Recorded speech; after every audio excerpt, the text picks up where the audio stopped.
His agenda, one of the most amazing things Boehner said during the fiscal cliff negotiations was he was surprised that the president doesn't think there's a spending problem. This is intentional, Speaker Boehner. They want a spending problem because they want to have the reasoning to confiscate more income from people. Immigration provides a pathway to advance solutions. Let's move into the money. Let's talk about the money, because the money is key. Okay, here's the problem.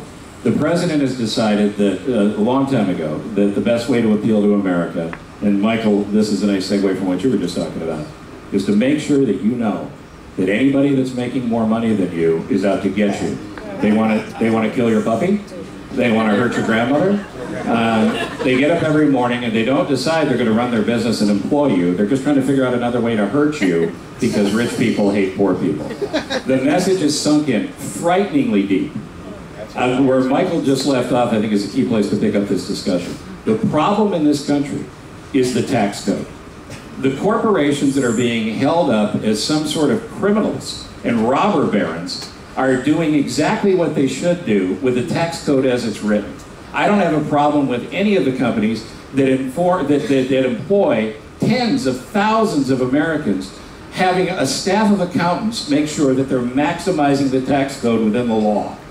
Fix the tax code. That's how you get fairness legitimately into the conversation.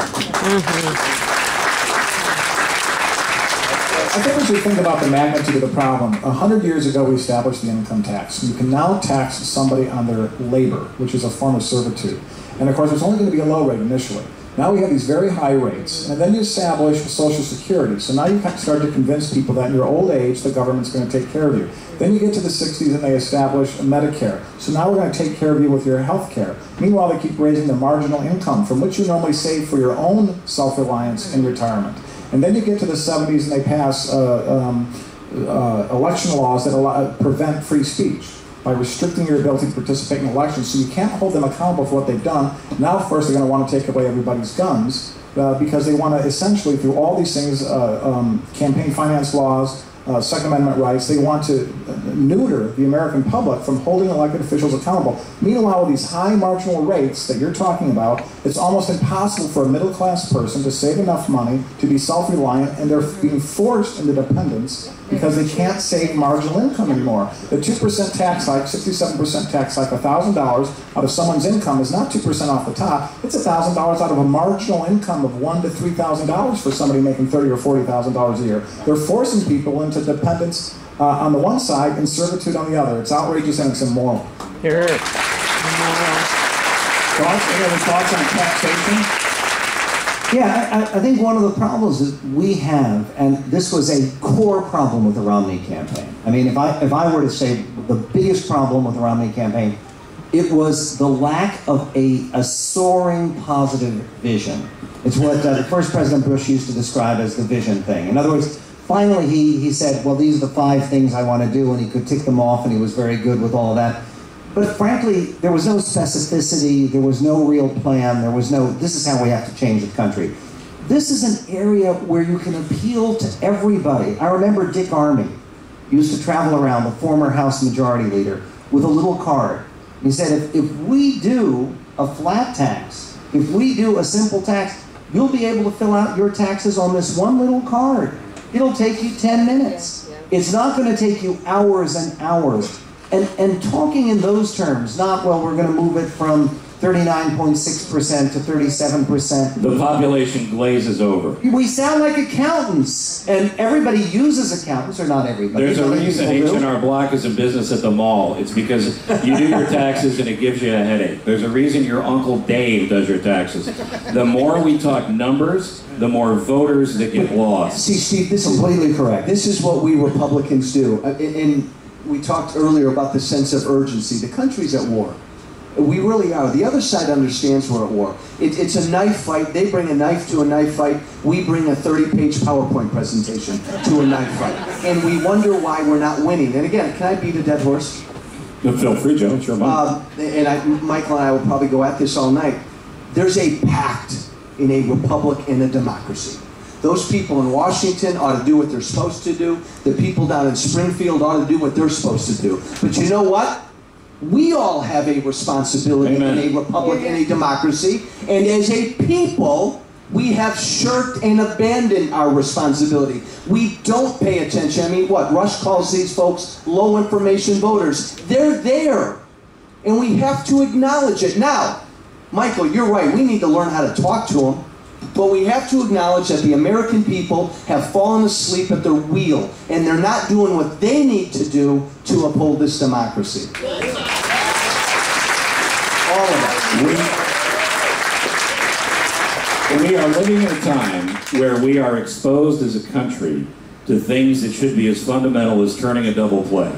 We should never be having conversations about continuing resolutions and the debt ceiling that go on for days and days and days. And sequestration should not be the way to control an out-of-control president.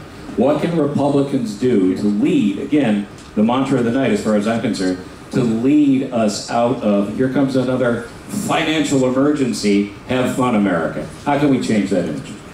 I'll tell you very simply, just talk about stuff that people understand without a lot of numbers and details and subclauses. I mean, one of the disasters, and I actually had the opportunity to speak to him about this in the Romney campaign, was his first economic plan was a 58-point economic plan. I kid you not. Now, if you're trying to be a corporate CEO, that's interesting. But they asked Mitt Romney if he had read his own 58-page plan. It was hundreds of pages. It was daunting. Talk simply. Tax simplification. A straight, simple, direct tax rate, not just getting rid of loopholes for rich people, but especially for them, getting rid of loopholes generally, getting rid of all the time we waste dealing with H&R Block in the mall, all the money we waste. And then talk about a balanced budget amendment. I know Joe Walsh is a big supporter of balanced budget amendment. So are the American people. We came within one vote of sending that constitutional amendment to the states during the Gingrich Congress. We can do it again. This is an issue American people understand. It is simply wrong to keep borrowing money to buy stuff for other people who don't need it. I mean, 64% of all public school children in America now get free lunch. I think that was very good. I think that in addition to that, the number one thing the Republicans can do, because they control the House and they have defensive power in the Senate, is to use, they should have done this with a fiscal cliff, but they can use the debt ceiling limit to impose a spending limit by imposing a borrowing limit. And I think they should publicly say, we are going to take the credit card away, no more second mortgage to fund groceries and your household operations, so we are only going to let you borrow up to 2% growth per year.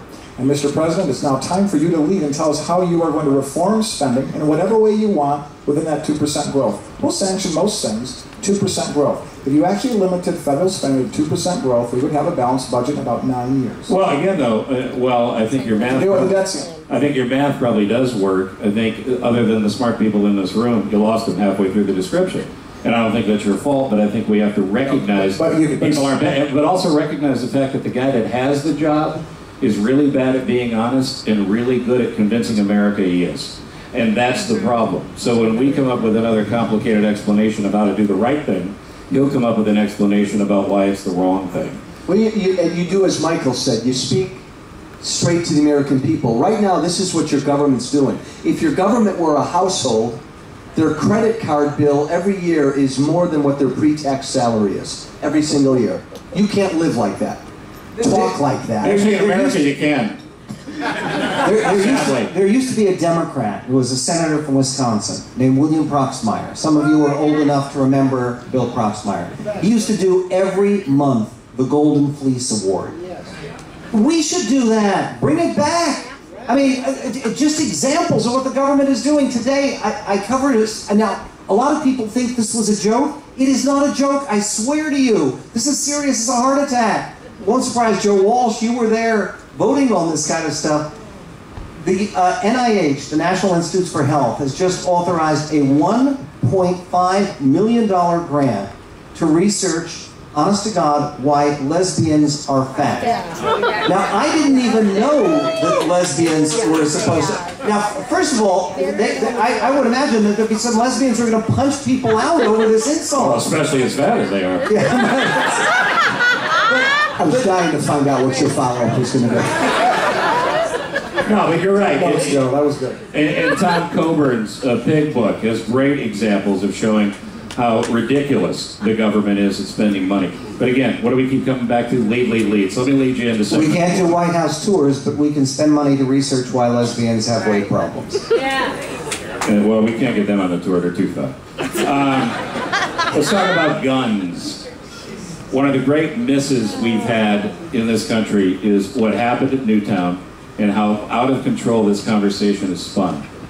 We are talking about Aurora, Colorado, and Newtown, and Columbine. We're talking about mentally disturbed people who grab a gun and shoot people. But the problem is, the mentally disturbed people who take the gun into these places. We have made it very difficult for parents who have kids who are deeply troubled to get these kids help, or get them help. I had a nurse tell me, she had to tell a family, you have to press charges against your son.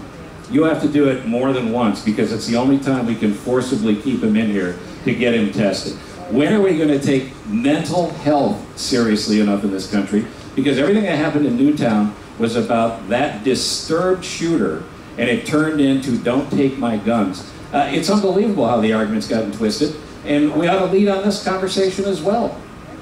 Well, this is a topic that's near and dear to me. I've had some experience with the subject matter in my family, and one of the great tragedies that happened in the 70s, late 60s and 70s, is the ACLU making it almost impossible for a family to create forcible help for people who have mental health issues. You can only commit somebody to get treatment now if they're, as you alluded to, Steve, if they're a threat to themselves or to others. That's why they're being advised to have them arrested over and over again, because then you have to go to a court and you have to make a case. And I've done this, and it is very, very difficult to do, and it is completely emotionally draining for those families who have these people who are disturbed and need help, and you cannot compel it. You can thank the ACLU for that. And then the other thing that happened is the federal government essentially took over mental health services, which at one time was run by the states and was localized in communities. There's something north of 500,000 fewer beds today for mental health patients than there were in the late 60s and early 70s. And we know in Illinois, as you well know, the funding for mental health support has been cut. It's pathetic. It's the you know, you think about what is the core service for government. Is it to put the pension payment in front of everything and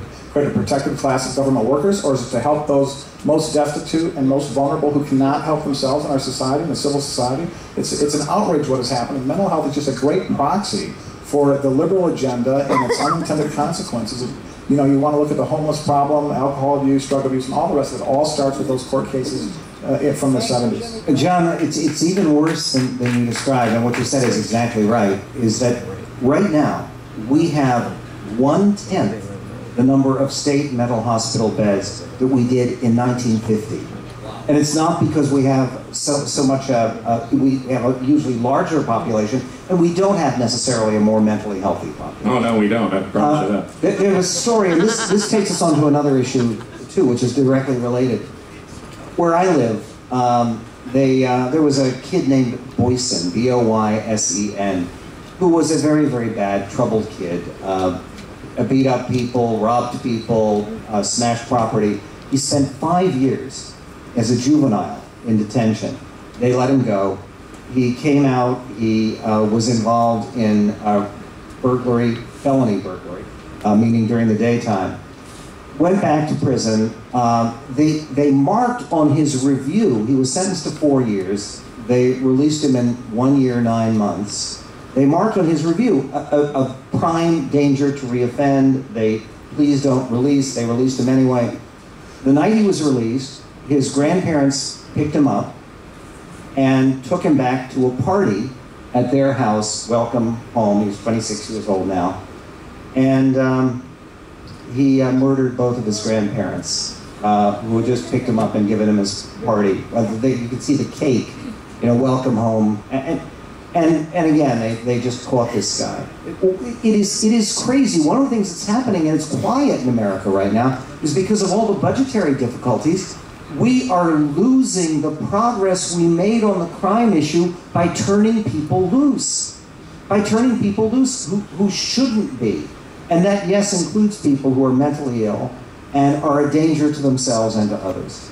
Well, and you take what's gone on here in Chicago, what we've seen is, and Anthony Beale, Joe, who I know you know, the alderman, He told me 6 months ago on the air, he said, we need more cops on the street. We need more cops on the street. They got more cops on the street, and the homicide rate in the 9th and in the 2nd has been cut drastically. That in combination with charter schools in those neighborhoods has made a huge difference. These communities need to be safe from inside out. They need to know that no snitch, and this is easy for a room full of white people to talk about, I understand that. But the no snitch policy, that has to go away. For these people really to care about their communities, they have to take a very firm and very scary stand. I'll tell you a quick story. There's a woman named Myra Sampson. She runs a school on one of the really bad gun zones called the Chicago Christian Academy. And I do the event every year, and it was just a couple of Sundays ago. And 2 young people spoke. One was an 18-year-old girl. 5 of her best friends had been shot in front of her by the time she was a junior in high school. The preceding fall, her house burned down in a suspicious fire. She made a speech talking about because of the school that she was attending, she had just been accepted at DePaul, and she was hoping to go to law school. And that young man stood up who was literally indoctrinated, welcomed, I haven't been in a gang in a long time, into the gangster disciples. Myra, this woman that runs the school, knew about it. She's about 5 feet tall, and she walked down, grabbed this kid by the hoodie when he was 15 years old, brought him back to the school and said, you have one chance. And the kid told the story. He said, you got to understand something. Miss Myra is a lot more frightening than a gang leader. And that young man is going to Columbia and hopes to be a sound engineer. We can't give up on these kids. We have to help, and we've got to give the police what they need on the ground and support these schools and support these heroes as we're doing it. So let me finish. Brings it right back to the prime issue. How do we get this message back? That it's not what it's been portrayed to be. That Republicans are a bunch of crazy rednecks who just want to get as many guns as they can, as opposed to Second Amendment, legal, law-abiding gun owners, and how do we get it back to what it needs to be about? Newtown, 30 kids killed and dealing with mental health. That's the issue. We can't fix it all. We need to get out of this argument that it's been turned into. This is actually one issue where I think the American people generally do get it. The media in this country has an agenda, and if there are people in this country who believe in freedom and people who believe in big government, the media is not in the middle. We all know that. They're over here. And there are a few issues that get them going, and guns is one. And so they've pounded guns for months. But if you look at the polling data, the American people haven't fallen prey to that. I don't think you're going to see anything destructive come out of Washington when it comes to comprehensive gun control legislation. The most frustrating part of my 2 years in Congress, Steve and Michael and John, was this. I went there right away to cut government. And if you think of government spending as a big pie, all the Republicans could do for 2 years was to look at one little piece of that pie, non-defense discretionary spending. And we tried our best to cut as much as we could out of that. But that's the only piece of the pie we could touch. All these other programs, Social Security, Medicare, the federal government's share of Medicaid, and even defense, and a lot of other mandatory spending we couldn't get at. And the unfortunate thing about this is some of the basic things that government should be doing when it comes to mental health, and people in this country and state who really need help, we're cutting back on those programs. And that's a shame, and it's not right. But again, it's because as a country, we're not prepared to grow up and deal with the fact that we have 11,000 people retiring every day in this country, and we're living into our 90s, thank God. That's where the money is. That's what your federal government is spending money on. That's what we should be looking to reform. I love the term when someone from Congress says, and this must have driven you nuts, Joe, mandatory spending programs, so we can only look at that little slice. Who makes it mandatory? Yes. Congress. So they can make it unmandatory. Any chance, any gun legislation, by anybody's definition, reasonable, unreasonable, or otherwise, finds a way to get through the House and the Senate?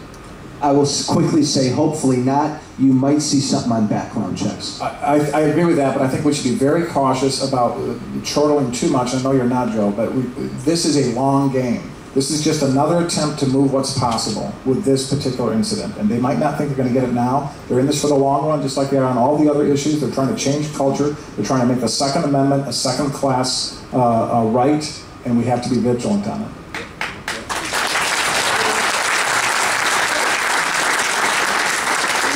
If any of you stop to gas up your car tonight, you know it's sort of like being punched in the throat every time you do it. We have always the first or second highest gas prices in the country. This is another thing, by the way, guys, I was wrong about. I said on the air numerous times, 8% unemployment, $4 gas. No way Obama gets elected. How'd that work out for me? Having said that, gas prices continue to be way too high. $5 may be accepted as the new normal once we get into summer driving. Why have we accepted this? And we're just now getting to a point to finding out what we already knew. The Keystone XL pipeline is not going to destroy America. The Keystone XL pipeline will provide jobs. One of the most ridiculous arguments I've heard is go, yeah, well, they're only part-time jobs. They're jobs! Hire these people and let the effects come here, because guess what? They're going to sell their oil. And they're going to sell it to China, and they're going to sell it to other countries, and continue to drill. The safety problem in this country, the BP stories, things of that nature, are 1 in a million. These oil companies don't go to work every day going, well, let's throw it against the wall and see what sticks. They're tasked with the idea of not having accidents, so let's let them do their job. The Republicans and the right handles this issue very badly, and this is an illustration, in my view, of what we need to do better as a movement. That whole riff that you just did, Steve, is a perfect illustration of how we talk about energy prices. In my view, we have to talk about energy prices with a single mom sitting at a pump, putting the gas in her car. She's got 2 kids in the back seat. She's got a grocery list in her hand, and she's looking it over, and those dials are rolling, just like we all have for you. The pennies, the dimes, and the dollars are rolling up, and it used to stop at $40. And she's stressed out, and they keep going, dimes and nickels. It's like a Vegas slot machine. It just keeps rolling over and over, and goes $45, $50, $55, $60. And she's crossing items off her grocery list. She cannot buy as much groceries as she used to for her 2 kids in that back seat, and she's working 2 part-time jobs because of the Obamacare thing. And she is now taking food off her table because Obama is vindictive against the Keystone Pipeline. We have to make that connection and tell the story about these policies where it intersects people's lives, and that's what we have to do a better job of. Michael. That brings up one of my other favorite hobby horses, which is the sick liberal obsession with trains. Okay? I mean, this is an unbelievable thing.